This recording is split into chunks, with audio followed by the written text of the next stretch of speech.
Have you ever heard of a crime so audacious, so perfectly executed, that it remains unsolved for decades?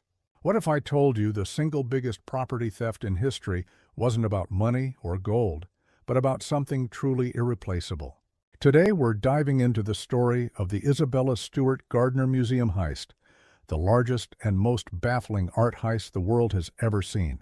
It's a tale of stolen masterpieces, daring thieves, and a mystery that continues to haunt the art world to this day. On the night of March 18, 1990, Boston was deep in its St. Patrick's Day celebrations. But while the city partied, a different kind of drama was unfolding at the elegant Isabella Stewart Gardner Museum. Just after 1 a.m., two men dressed as Boston police officers approached the museum's side entrance. They buzzed the security desk, claiming they were responding to a disturbance call. The on-duty guard, Rick Abbott, looked at the police uniforms through the security camera and, breaking protocol, buzzed them in. This single decision would set the stage for a crime that would become legendary. Once inside, the deception continued. The fake officers told Abbott he looked familiar and that there might be a warrant out for his arrest. They asked him to step away from the security desk and call over the other guard, Randy Heston.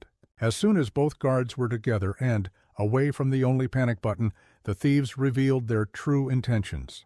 They quickly overpowered the two young men, binding their hands and feet with duct tape. The guards were then led down to the museum's basement and handcuffed to pipes, left in the dark while the thieves had the entire museum to themselves. For the next 81 minutes, they were completely undisturbed. They weren't just thieves, they were the museum's sole occupants, free to take whatever they wanted. They walked through the hallowed halls, past priceless artifacts, and began their plunder. Using knives, they brutally cut Rembrandt's magnificent seascape, Christ in the Storm on the Sea of Galilee, directly from its frame. They also took The Concert by Vermeer, one of only about 34 known paintings by the master, and carried it away into the night. The next morning, the arriving museum staff discovered a scene of shocking violation. They found the guards still tied up in the basement and upstairs, a gallery of ghosts. The ornate empty frames were still hanging on the walls, a stark and brutal reminder of the treasures they once held. The FBI was called in immediately, launching one of the most extensive and expensive investigations in its history. Over the years, the case has generated thousands of leads, countless interviews, and a gallery of potential suspects, from local mobsters to international art thieves. Yet, despite a global manhunt and decades of work, every trail has eventually gone cold. Not a single one of the 13 stolen works has ever been recovered.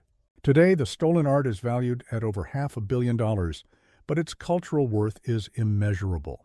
The museum still hangs the empty frames in their original spots, both as a memorial to the lost works and as a symbol of hope for their eventual return. Theories about the crime are endless. Was it an inside job? A trophy hunt for an eccentric billionaire? The truth remains buried, a secret held for over 30 years.